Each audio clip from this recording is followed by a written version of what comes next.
Chip, Bryan. I'm going to go ahead and introduce you here. I'm excited to have you. Excited to be here. Thank you. Thank you, Chip. Let me get my life together over here. Yeah, Zoom. All right, I'm going to spotlight you for everyone. Okay. Okay, we are in the game. We're in the game. Our next keynote speaker is Chip Bryan, as you all have heard, Director of Talent Acquisition for Goodwill Industries of Southern Piedmont region, based in Charlotte. He'll be speaking on creating an inclusive workspace. So I love that we're in this conversation now. Steve has kicked it off with talking about diversity and inclusion and equity, and Chip is going to bring it home here and move to this next subject that I really believe has to be talked about. We have to make sure that we are creating an inclusive workspace for our LGBTQ plus community, and Chip is going to talk about that today. Prior to joining Goodwill, the Goodwill team in November 2019, he spent most of his HR career in the hospitality industry, focusing on managing special employment programs, building pipelines and partnerships, and attracting top talent for the Biltmore Company in Asheville, North Carolina.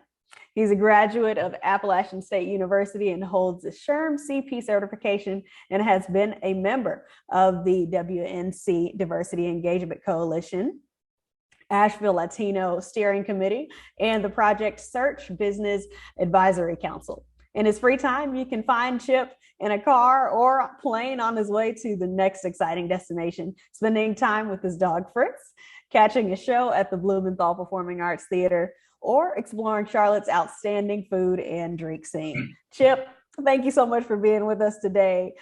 Just say when you wish to advance those slides. Say next when you wish to advance those slides, and the floor is all yours. All right. Thank you so much for that introduction. As Brittany shared, my name is Chip Bryan, and I'm the Director of Talent Acquisition for Goodwill Industries of the Southern Piedmont, based here in Charlotte. So I've been in Charlotte for just over 2.5 years, been with Goodwill for most of that time.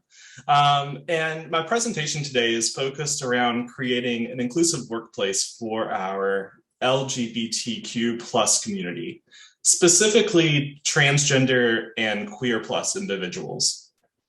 I feel this topic is important because while the trans community is often simply lumped in with the gay, lesbian, and bi communities, there's far less representation and therefore less understanding about the challenges this population faces in the workplace and within their daily lives. And actually, if you could go back one slide, please. Perfect. So thinking about your first day at work, who doesn't have the first day nerves?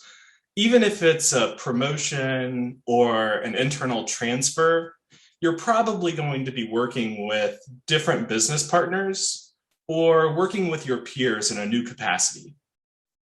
In a new role, everyone wants to make a great first impression, which can be exciting, but also a little nerve-wracking. Now, think about what that experience would be like if the name on your ID badge, your nameplate, or even your company email address isn't the name you go by. Many of us go by a nickname or even perhaps a middle name. For example, Chip is not my legal first name, but it's been the name that I've gone by my entire life, and the name my parents called me growing up. I hate when my legal name is used, yet that's what's been printed on my ID badge most places I've worked. I don't feel like my legal name is necessarily a name that I identify with. I'm a cisgender male, so while it's annoying, it's not really a huge deal for me to explain in an introduction that I go by Chip. People generally don't think twice of it and move on with the conversation. Now, what if my legal first name was Sarah? And that was the name that my colleagues and business partners saw on my email account, or was on the placard outside my office door. I imagine that would probably be really uncomfortable and would probably spark some questions. So if we could go to the next slide. Thank you. But before we really move into today's discussion, I want to quickly go over a few definitions that often pop up when working to better understand the transgender community, so that we as HR leaders can best support those team members in the workplace. I know not everyone is at the same place in their journey towards understanding that, and that's okay. The fact that you're attending this session today tells me that you want to learn. So first, what does transgender actually mean? In the most simple terms, transgender is a broad term that can be used to describe someone whose gender identity is not the same as their assigned gender at birth. Gender identity refers to the person's sense of one's own gender, which can correlate with the person's assigned sex at birth, or it can differ. So there are trans men. So those trans men were assigned female at birth, but identify as a male. They often use the pronouns he or him. Alternatively, trans women were assigned male at birth, but identify as female and often use the pronouns she or her. There are also other identifiers that fall under the trans umbrella, including non-binary, meaning they do not identify exclusively as a male or female, gender non-conforming, gender queer, and others, often using the pronouns they or them. Another term that often pops up when discussing this topic is cisgender. Cisgender is a term used to describe someone who identifies with their assigned gender at birth. I mentioned earlier that I'm a cisgender male, so that means I was assigned male at birth and can identify as a male today. Also, while we're talking definitions, I would also just like to point out really quick the difference between sexual orientation and gender identity. These are two very different things. Simply put, sexual orientation refers to who you're attracted to, while gender identify refers to your internal knowledge of your own gender. For example, a transgender male may be primarily attracted to other men and identify as a gay man, or be primarily attracted to a woman and identify as a straight man. So the two are not necessarily mutually exclusive. There are a lot of other terms that you may have heard when discussing these topics, and I've included some great resources at the end of this presentation if you'd like some more information later on. But if we could go ahead and advance to the next slide, please. So, as we get back on topic, as HR leaders, it's important for us to understand obstacles, barriers, and challenges that this population faces so that we can do our part to support our LGBTQ plus team members to create an inclusive experience. So first, lack of legal protection. The US Supreme Court passed legislation in 2020 to make it clear that trans people are legally protected from workplace discrimination. Unfortunately, instances of discrimination are still very prevalent in the workplace, and there's still a lot of ambiguity around how these protections apply to gender identity.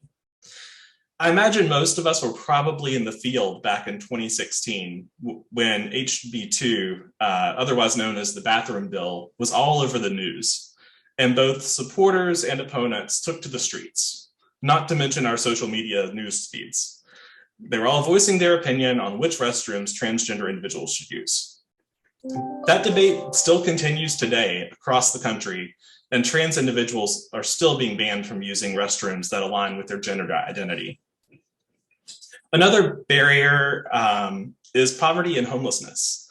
Approximately 29% of transgender adults live in poverty, with that percentage weighing in significantly higher for trans people of color. Also, people fear what they don't understand, and that fear often manifests itself in stigma, discrimination, and violence against trans individuals. This constant worry, besides carrying a significant psychological load, has a significant impact on productivity in the workplace. Also, levels of deadly violence against trans individuals has been at a record high over the past several years, specifically targeting Black trans women.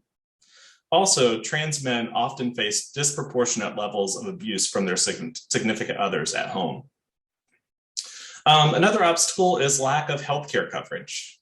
Nearly 1 in 3 trans adults have been refused healthcare by a provider due to their gender identity, and many trans individuals avoid medical care completely due to past negative experiences. And one of the other obstacles, there's many more, but one other that I'll just mention in this conversation today is just around identity documents. So just think about what a pain it is to renew your passport, replace your social security card, or even make changes to your bank accounts after getting married. Now think about how challenging that would be if you had to update all of these documents with the correct name and or gender marker. Not only can that process be really time consuming and tedious, but also very expensive. Not to mention, you may face discrimination by the workers whose job it is to help you update all of your documents. So we'll go on to the next slide. These are just a few examples, but unfortunately, the results of these challenges often show up in the workplace. 1 in 4 transgender people have lost a job due to bias and discrimination. 3 out of 4 transgender people have experienced some form of workplace discrimination or harassment. Transgender individuals are also more likely to change jobs to avoid discrimination or due to the anxiety that comes from feeling as though they have to conform their gender expression, such as how they dress, speak, and present themselves. And many feel they don't have the support within the organization to be promoted or seek opportunities, and then they seek opportunities outside the organization. More than half of transgender employees say that they are not comfortable being out at work. And studies have shown that transgender individuals are much more concerned about how their gender identity fits into various industries when considering employment options. Top concerns include safety as the #1 reason, followed by not seeing others like themselves in these industries, not having that representation, not being able to bring their full selves to work, and not finding support for trans people in the workplace. So we'll go on to the next slide here. In my research while preparing for this presentation today, I came across this example of a middle-aged transgender woman's experience in her workplace, right here in North Carolina. She said, "I decided to transition after I'd been offered a promotion. I gave HR a 150-page document from the Human Rights Campaign on inclusion in the workplace, and I asked them to review it and announce my transition to the company, both of which they did not do. The only thing they did was come back to me and say, 'You can't use the men's bathroom, but you also can't use the women's bathroom because you're technically still a man.' Can you even imagine how that felt? Personally, I hope she quit immediately." So what can we, next slide, please. Thank you. So what can you do as an HR leader within your organization?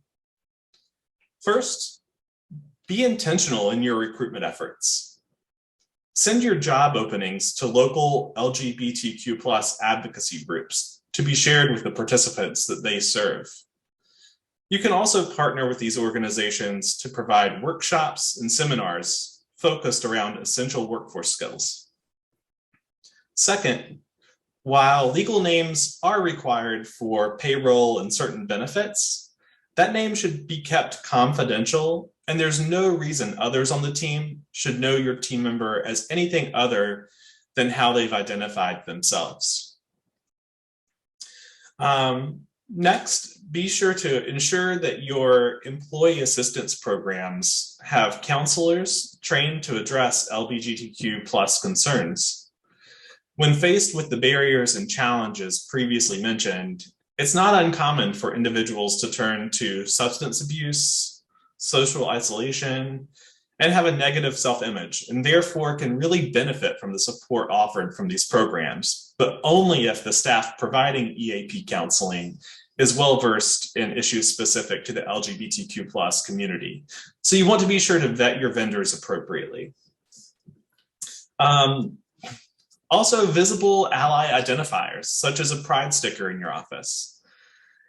Even if the identifier is really subtle, LGBTQ plus team members will likely notice it and feel more comfortable knowing that you're supportive and accepting. They'll share with you what's going on in their lives, at work, so that you can best support them as their HR business partner. Also, you can recognize Pride Month as part of your DE&I initiatives. I once worked for an organization, and when I first visited their main office here in Charlotte for my in-person interview, it was June, and there was a rainbow flag hanging behind the reception desk in recognition of Pride Month.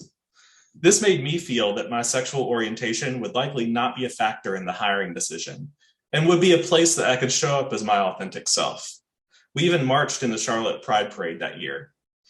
And while we're on this topic, Transgender Day of Visibility is coming up at the end of this month, March 31st. So mark your calendars, and maybe there's an opportunity to kind of plug something into your DE&I initiatives there. If we could go on to the next slide, please. All right. So another thing you can do is amend your anti-discrimination statement to include gender identity, and review or modernize your company dress code to eliminate gender-specific language. It'd also be a good idea to do a scrub of your team member handbook to make sure gender-neutral verbiage is used there as well.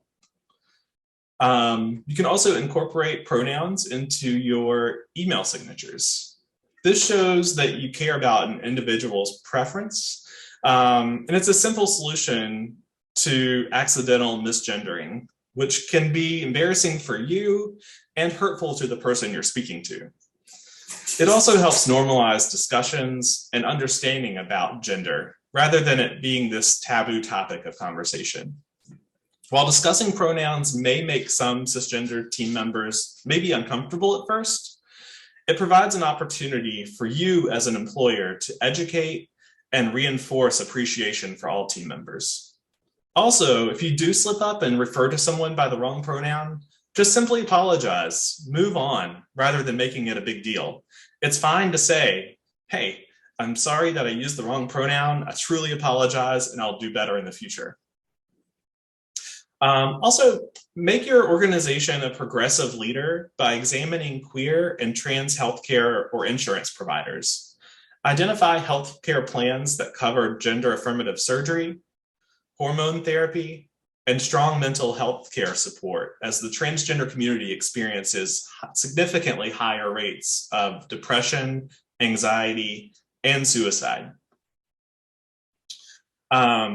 Create gender-neutral restrooms in the workplace, thus creating a safe space for your team members to perform a very basic bodily function without drawing any unnecessary attention to gender identity. And then finally, ensure that your diversity, equity, inclusion, and belonging training includes LGBTQ plus inclusive practices. You want to be cognizant of not singling anyone out or having a token gay person or token trans person who's expected to educate the rest of the company or organization on gender identity and trans-specific issues. It's not their responsibility to educate you.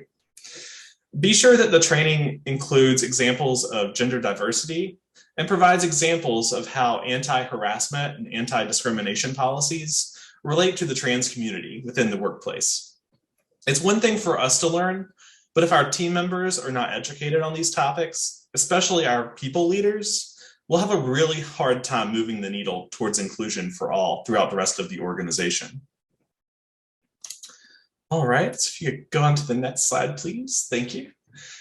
So here's some things that can help you as an ally, and things you can do and things just to kind of be aware of. So first, you should assume that there may be transgender transgender people at gatherings or meetings. You can't look around a room and visibly identify someone as gay or lesbian. The same concept is true for identify people who are transgender. Second, listen to determine the appropriate pronoun to use when interacting with people so that you don't know. If you must ask, just start with your own. You could say, "Hi, I'm Chip. I use the pronouns he, him," thus inviting that person to disclose the pronouns that they identify with. Third, let people come out on their own terms, no matter where they fall in the LGBTQ plus spectrum. That can be a very deeply personal experience for many people in the community. Also, outing someone without their consent is an invasion of privacy and really none of your business, and can really break trust and jeopardize relationships. When you hear jokes or comments making fun of LGBTQ plus individuals, shut it down. People are dealing with enough right now. There's a lot going on in the world. People just want to be treated as people, get through their day, do a good job, get a paycheck, and go home. Don't assume the sexual orientation of someone who is transgender. As I mentioned earlier, gender identity is not the same as sexual orientation. Also, don't ever ask someone what their birth name is. This can be triggering and is really not really any of your business. And this should go out without saying, but don't ask a trans person, or anyone for that matter, about their surgical status or genitalia. You'll be surprised how often this comes up. Again, none of your damn business. Also, don't make backhanded compliments. While it may seem like you're coming from a good place and being supportive, comments such as, "You look just like a real woman," or "I would have never known you were transgender, you're so handsome," that can be really hurtful and insulting. So these are just a few practices that you can do as an individual, but also for your organization to help create a more inclusive workplace for your team members, whether they fall somewhere on the LGBTQ plus spectrum or not. If you'll advance to the next slide. Final slide here. There's a lot of really great resources out there. Here are 5. They have all kinds of information for HR professionals to take advantage of. All these resources are totally free. And I have plenty of other resources. If anyone wants to reach out to me directly, I'd be happy to share those with you. My email address that's the best way to reach me. It is chip, CHIP .Bryan, BRYAN at goodwillsp.org. Again, that's chip.bryan at goodwillsp.org. But I'm glad to answer any questions. I think we've got a couple minutes left, so I'm glad to answer any questions that you all may have. Yes, thank you. Thank you so much, Chip. We do have some questions. I do want to say first that thank you for talking about this topic. I know it can be very, very difficult to talk about. And so I believe that you've really provided some great tools, some practical tools for people to take with them, put in their tool belt, and just remember, it goes back to what we were talking about earlier about being caring for your employees. And that's, that just comes down to loving and caring for your employees. Everybody wants to come to work and know that, they matter, that they matter to their leader, that they matter to their colleagues. And like you said, we want to come to work, get our job done, do a great job. So thank you so much for touching on these points. I believe you really helped make this area easier to navigate. Absolutely. And so I thank you again. Some of our questions that we have in here, let me get there. What are some best policies and tips you've seen to help cisgender employees develop skills to become allies and champions of their LGBTQ plus coworkers? Great question. So I always encourage people to, like I mentioned, really do a lot of research themselves to figure out what they're going to be most comfortable with starting out. Again, if you have someone in your workplace or someone in your personal group of friends in your community that does identify as trans or somewhere on the LGBTQ spectrum, again, it's not their responsibility to educate you. Frankly, I have one of my very good friends is trans, and we've had some great discussions around that experience. And he's like, I'm just so burned out. I'm feeling like I have to educate everyone on everything. So I think, just to really start things out, just start doing some digging, utilize the resources that are here on the screen. There's really, really great stuff there, especially, if you are cisgender, straight identifying, the Straight for Equality link there, really, really great resources there on how to be an ally and how to really promote people within the LGBTQ plus community. Thank you, Chip. And I mean, in total transparency, like this has definitely helped me because I'm not well versed in this area, so I can understand where your friend is coming from. People, are trying to figure it out. Like they're but some of the stuff is obviously like some of it's obvious. Be caring, be loving, be considerate. Like some of the questions that people are asking that you brought up, I'm just like, wow. One of the questions I do have here is, how have you dealt with those who aren't accepting or who you're kind of hitting a brick wall with them when it comes to these topics? How have you seen companies deal with that? So I think it's really important in those situations to talk to the person and kind of understand where that hesitation is coming from. What I hear more often than not, the root of the issue has something to do with religious preference and identification. But that's not part of what you do at work. That's what you practice in your home and outside of work, and that shouldn't interfere with the way you treat people in the workplace at all. But I think just listening to people, kind of understanding where they're coming from, and then being able to really let them know that really doesn't have an effect on how you do your job. It doesn't have an effect on how this person does their job. So, pardon my French, but mind your own damn business, like I said before. No, absolutely. Another question here. How do you get the entire company on board with initiatives, D&I initiatives like this, including the leadership team? How do we avoid leaving the burden of DEI on a select few in the company? Yeah, well, I would definitely echo what Steve mentioned previously, is you have to get buy-in from upper management. Until you have their buy-in, it's really tricky to move the needle. And part of that is just pointing out what the benefits are to having a workplace where people can feel like they can bring their authentic selves to work. People are going to be more productive. You're going to see increases in retention. When you can pull that data into those conversations and just show what the overall impact is for, making sure people are aligned in their thinking, understanding and acceptance of people who are different. I think that's a really great place to start. And then the results will speak for themselves. I love that. I think you hit the nail on the head. People wondering if there's a financial benefit to this, and there it is.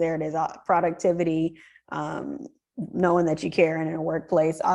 It directly relates to how well somebody does their job.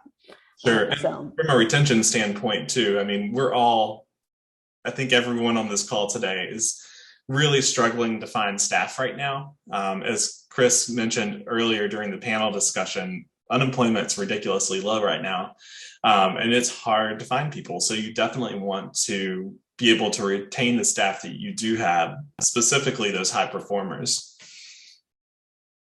Yeah, thank you. And one last question I have for you here. Do you have a DE&I working group or breakout group that helps foster new ideas and greater change in this specific area? So at Goodwill Industries of the Southern Piedmont, we're very intentional about how we develop our DEI and B initiatives and how we provide that training. So we work with a third-party consultant. I'll be glad to share that information if anyone wants to contact me outside of this. But it's really, we have different programming for senior leadership, for corporate leadership teams, store management teams, and then frontline team members, so that everyone has some exposure to the work that we're doing, because it's really important that the work that you're doing towards diversity, equity, inclusion, and belonging is felt throughout the organization. It's one thing for, upper management, executive level to be like, oh, right, this sounds great, let's do it. And then corporate leadership teams are, all right, this sounds great, let's do it. But if it's not being felt by your frontline team members, then you're really probably not making a huge difference. So yeah, did I answer your question? I'm sorry. Yes, no, you absolutely did. You did, and thank you so much for sharing that. And you already shared where people can reach out to you if they have any more questions. But again, thank you, Chip, for your courage and just the boldness to come out and talk about this topic, because it is, it's real, it's very real, and it's a reality. And we have to make sure that we're continuing to have these conversations and grow and how to connect and relate to everybody that works with us, right? And from all different walks of life. And that's how we do it. We got to keep talking about it. We got to, define what is and what's going on. So I really thank you for that. Thank you for coming on and talking about it. No, thank you for the opportunity. It's been a pleasure to have the chance to share some information with everyone today. It's my first time working with Charlotte HR Leaders Group, so excited to be here. And shameless plug, I'm currently hiring for an HR generalist and a talent acquisition specialist for our HR team here. So check us out online, goodwillsp.org. Awesome. I love it. Thank you. I love shameless plug. So plug. Thank you. Thank you, Chip. And again, we're so happy to have you. If you have any questions, you guys, you got his contact information, so make sure you reach out. And if you are looking to work for Goodwill, he plugged there. Go ahead and add that to your email if you want to. Again, Chip, thank you so much. I'm gonna bring you down from Spotlight here, and we are gonna go ahead and conclude today's meeting. It's been awesome. I've been just full. I'm so full of all the information and the wisdom that you've shared with us. And I know that our audience members are too. So let me advance our slides here. Okay. All right. So Charlotte HR leaders, our audience, thank you so much for joining us today. This completes our summit for today, but I want to say thank you to our speakers. What an awesome panel. And the keynote speakers, you all were wonderful. You gave us so many great nuggets. Thank you to our listeners.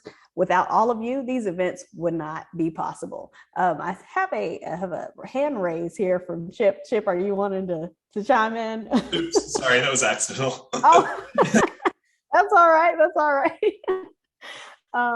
But again, let's all continue to support, improve, and develop HR leadership.